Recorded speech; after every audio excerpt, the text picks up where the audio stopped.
Ravi sir, ప్రధానమంత్రి నరేంద్ర మోదీ మీరు ఒక 100 రోజులు ఆగండి, మూడోసారి కూడా నేనే ప్రధానమంత్రిని అవుతున్నాను, భారతదేశానికి సంబంధించి 1000 ఏళ్ల పాటు సుభిక్షంగా లేకుంటే ఒక విలువలతో బలంగా ఉండేటువంటి దేశాన్ని చూడబోతున్నారు, అందుకు తగ్గ ప్రణాళికలు ఉన్నాయి అంటున్నారు.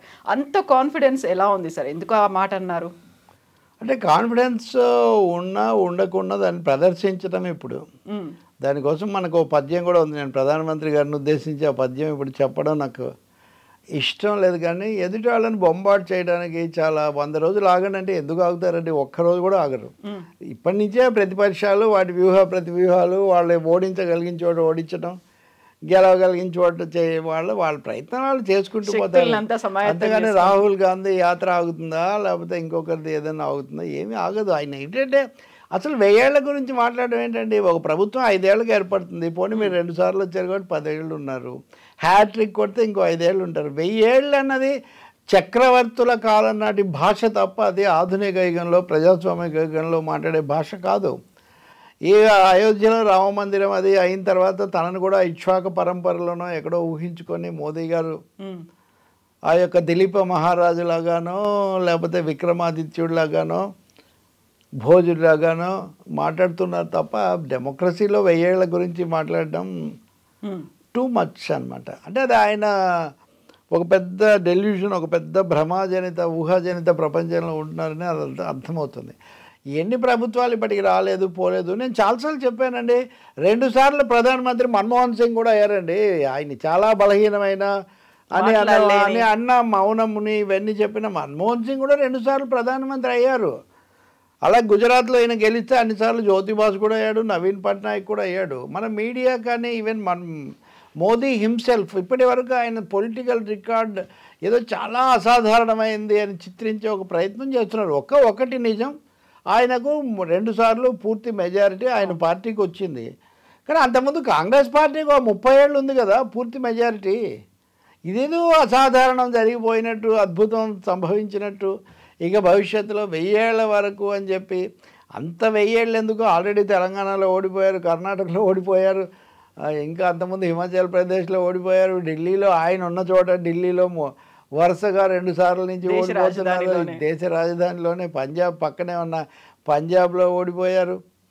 అందుకని నిన్న చండీగఢ్లో మేయర్ పదవికి ఓడిపోయి తప్పుడు పద్ధతుల్లో ఎన్నికై దాన్ని సుప్రీంకోర్టు ప్రజాస్వామ్యాన్ని హత్య చేశారు అని ఆరోపించింది. సుప్రీంకోర్టు ప్రధాన న్యాయమూర్తి ఆరోపించారు, ప్రతిపక్ష నాయకుడో లేకపోతే ప్రసార మాధ్యమాలో కాదు. అందుకని మోదీ తన పాలన గురించి వీటి గురించి గొప్పగా చెప్పుకోవచ్చునేమో, కానీ దాన్ని మరీ అతిశయోక్తిగా తీసుకుపోతే ఏదో బొంకర అంటే సంతలో మిరియాలు తాటికాయ ఎంత అన్నారు అన్నట్టుగా 1000 ఏళ్ళ గురించి మాట్లాడడం అది ఊహకందని విషయం.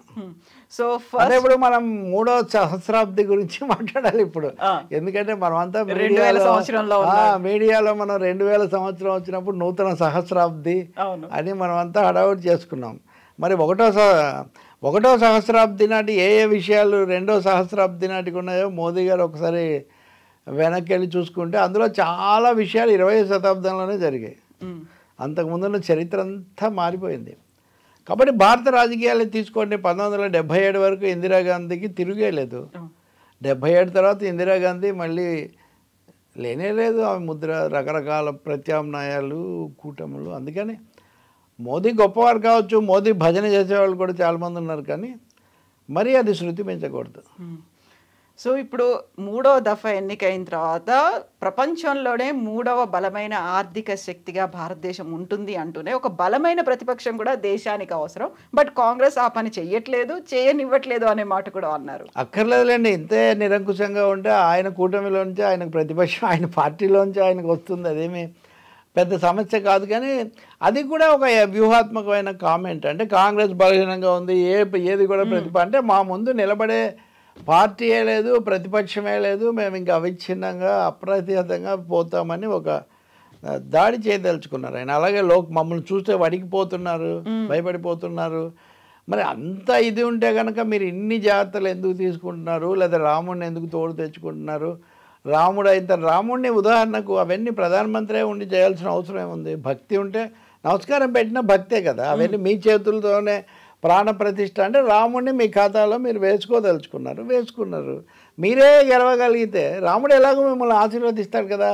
మరి ఈ తతంగం అంతా అదంతా మీరు ఎందుకు చేయాల్సి వచ్చింది? కాబట్టి బీజేపీ తన పద్ధతిలో తాను జంకుతూనే ఉంది. నితీష్ కుమార్ ఉన్నాడు, ఈసడించుకొని మిమ్మల్ని పోయిన నితీష్ కుమార్ మళ్ళీ వస్తే మీరు వెంటనే ఆయన ముఖ్యమంత్రిగా మీకంటే అదే రోజు సాయంత్రం పెట్టారు కదా. మీరు ఎక్కడ నిలబడే అంత ధైర్యం మీరు ఎక్కడ ప్రదర్శించారు? ఆ విధంగా చూస్తే బీజేపీ అందుకని ఎందుకు ఆఫ్టర్ ఆల్ మామూలు మనలాంటి సాధారణ జర్నలిస్టులను, కామెంటేటర్స్ను, కార్టూనిస్టులను కూడా అరెస్ట్ చేసి జైళ్ళలో ఎందుకు పెడుతున్నారు? మీకు అంత 1000 సంవత్సరాలు వెలిగేటంత ప్రభావం ఉందనుకుంటే. అందువల్ల ప్రభుత్వము రాజకీయాల్లో వాళ్ళు చేసే పోటాపోటీ రాజకీయాలు వాళ్ళు చేస్తారు. వాళ్ళ ఎత్తుగడలు, వాళ్ళ వ్యూహాలు ఉన్నాయి, నో డౌట్. కానీ ఇంకా తిరుగే లేదు అని మొన్న ప్రశాంత్ కిషోర్ కూడా చెప్పాడు. నిన్న నేను మాట్లాడాను అది. ప్రశాంత్ కిషోర్ కూడా ఇంకా అంతా అయిపోయింది. మొన్న మల్లికార్జున్ ఖర్గే కాంగ్రెస్ అధ్యక్షుడు ఎగతాళి చేస్తూ అబ్కా పార్ 400 పార్ అని 400 స్థానాలు అంటున్నారని దాన్ని ఎగతాళి చేస్తూ అంటే కాదు 400 స్థానాలు వస్తాయని కాంగ్రెస్ కూడా ఒప్పుకుంది అని.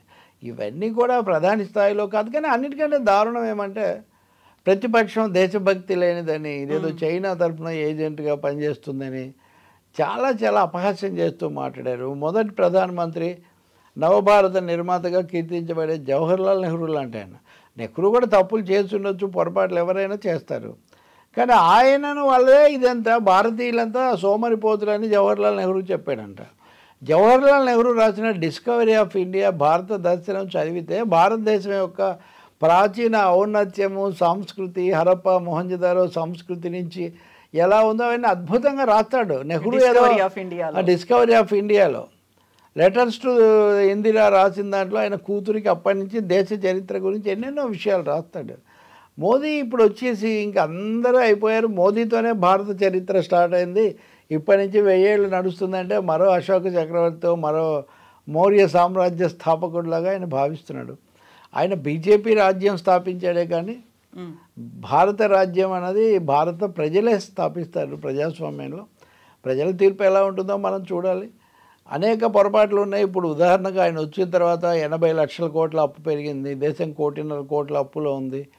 అలాగే గత యూపీఏ హయాంలో 8% దాకా జీడిపి గ్రోత్ ఉంటే ఇప్పుడు వీళ్ళ హయాంలో 6% లోపు ఉంది. ఇట్లా చాలా కారణాలు ఉన్నాయి. ఇవన్నీ ప్రపంచంలో రేటింగ్స్ అంటారా, చాలా విషయాల్లో మనం దెబ్బతిన్న విషయాలు కూడా ఉన్నాయి. తీవ్రంగా ఎదురు దెబ్బతిన్నవి, భారతదేశం అనుసరించిన అలీన విధానం లాంటి వైద్యులకి చాలా పాయింట్స్ ఉన్నాయి. అవన్నీ ఏం లేకుండా ఒక అనుకూల మీడియా ఉంది కాబట్టి మీడియానో మోడియానో మోత మోగిస్తుంటుందని ఆయన రెచ్చిపోయి నిన్న ఆయన చేసింది ఎలక్షన్ స్పీచ్.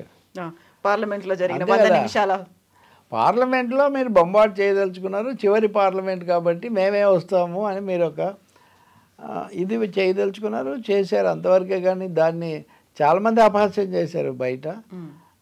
పైగా ఆ స్థాయిలో ఒక డెమోక్రాటిక్ ప్రైమ్ మినిస్టరు అవన్నీ చెప్పకుండా ప్రత్యర్థులు ఎవరు ప్రత్యర్థులే లేరు, నిలబడలేరు, పనికిపోతున్నారు, వీళ్ళందరూ విదేశీ ఏజెంట్లు. ఇంకో కీలకమైన వ్యాఖ్య కూడా ఉంది కదా అంటే మీకు గతంలో ఏం కనపడలేదా? మీరు శూన్యంలో నుంచి వచ్చిందా బీజేపీ ప్రభుత్వం? అంతకుముందు మీరు ఇస్రో ఉదాహరణకు చంద్రయాన్ గురించి మీరు అంతగా చెప్పారు. ఇస్రో మీరు స్థాపించారా? ఇస్రో స్థాపించినప్పుడు హోమీ బాబా ఇలాంటి వాళ్ళతో కలిసి చాలా అంతరిక్ష శాస్త్ర పరిశోధనకు నెహ్రూ ఎంత చొరవ తీసుకున్నాడు. మోడర్న్ ఇండియా ఎస్టీఆర్లో సైన్స్ అండ్ టెక్నాలజీలో ముందుకు పోవడానికి నెహ్రూ ఇందిరాగాంధీ హయాంలో జరగలేదా? వాళ్ళు తప్పులు చేస్తుండొచ్చు, ప్రభుత్వాలు పడగొట్టారు, లేదా కాంగ్రెస్ రాజకీయాలు, అది వేరే విషయం. మీరు చేయలేదా? మీరు పాలించిన ఈ కొద్ది రోజుల్లోనే మీరు ఇన్ని చేస్తున్నారే. ఇప్పుడు తెలంగాణలో ప్రభుత్వమే ఉండదని మీరు అంటున్నారు. ఆంధ్రప్రదేశ్కు ప్రత్యేక హోదా ఇవ్వకుండా 30 తిప్పలు పెడుతున్నారు. రాష్ట్రాలకు రావాల్సిన నిధులు ఇవ్వట్లేదని వాళ్ళు గోల చేస్తున్నారు. ఇవన్నీ చూసి ఎక్కడి దాకా, ఎందుకంటే రాష్ట్రపతి మొదటిసారిగా నేను ఇక్కడికి వచ్చి మాట్లాడుతున్నాను అన్నారు కొత్త పార్లమెంట్ భవనంలో. ఢిల్లీలో పక్కనే ఉండే రాష్ట్రపతి నేను మొదటిసారి కొత్త భవనంలోకి వచ్చాను అని చెప్పడంలో ఏం మెసేజ్ లేదా నిజానికి దేశానికి? చూసుకుంటే ప్రారంభోత్సవం జరిగిన 4 నెలల ప్రారంభోత్సవానికి ఆయన మీరు వెళ్ళలేదు. ఇంకా అత్యున్నత రాజ్యాంగ అధినేతను, రాజ్యాంగ సౌధమైన పార్లమెంట్గా మీరు పిలవలేదు. మిగతా వాళ్ళ సంగతి ఎందుకు? అలాగే రథయాత్రికుడై రామ మందిరాన్ని ఎజెండా మీదకి తెచ్చిన అద్వానీని మీరు రాముడి దర్శనానికి భారతరత్న ఇచ్చారు. అదే రత్నం ఇచ్చారు, కానీ రామ మందిర ప్రవేశం అయితే మీరు ఆ రోజు కల్పించలేదు. అద్వానీనే దూరం పెట్టారు మీరు. కాబట్టి ఇంకా మామూలు వాళ్ళని ఏం గౌరవిస్తారు? ఏదైనా అంటే వెయ్యేళ్ళ చేయవేనే ఇవన్నీ ఉత్తుత్త ఆర్భాటాలు తప్ప అలాంటివి ఏమి ఉండవు. తప్పకుండా ఇప్పుడు నితీష్ కుమార్ని ఎందుకు తీసుకున్నారు చెప్పండి? లేదు ఇప్పుడు చంద్రబాబుతో కూడా మళ్ళీ ఏదో కుదరవచ్చు ఇట్లాంటివి అంటే ఈ ఒక్క పెద్ద పార్టీ కూడా మీతో లేదు. అందుకే నితీష్ కుమార్ వస్తే మీరు రెండు చేతుల్లో ఆయన అవమానించినా కానీ మీరు ఆయన స్వాగతించారు. ఎక్కడెక్కడ ఎవరు వస్తారా రేపు ఎన్నికల్లో దక్షిణ భారతంలో అదే ప్రశాంత్ కిషోర్ చెప్పే ప్రకారం కూడా ఈస్టు సౌత్లో మీకు ఏం లేదు, వెస్ట్ నార్త్లో మీకు ఉంది. కానీ నార్త్లో ప్రతి చోట మీరు కాంగ్రెస్తో పోటీ పడాలి. వెస్ట్లో ఉన్న ఒకటి రెండు పార్టీలు అక్కడ కూడా ఉన్నాయి. అంటే నార్త్ సౌత్ ఈస్ట్ లేకుండా ఇంకా మీరు భారతదేశం అంతా 1000 సంవత్సరాల పాటు నన్నే చెప్పుకుంటూ ఇప్పుడే చెప్పుకోవట్లేదు. మిమ్మల్ని బలపరిచే ప్రశాంత్ కిషోర్ చెప్పే ప్రకారమే నార్త్ అండ్ ఈస్ట్ మీ గ్రిప్లో లేవు. కాబట్టి కొంచెం డెమోక్రసీలో మోడెస్టీ కావాలి, వాస్తవికత కావాలి, ప్రత్యర్థులను కూడా చేర్చుకునే ఇది కావాలి. అది చూడాలి మరి ఎన్నికల్లో నిజంగా ప్రజలు ఎలా స్పందిస్తారు.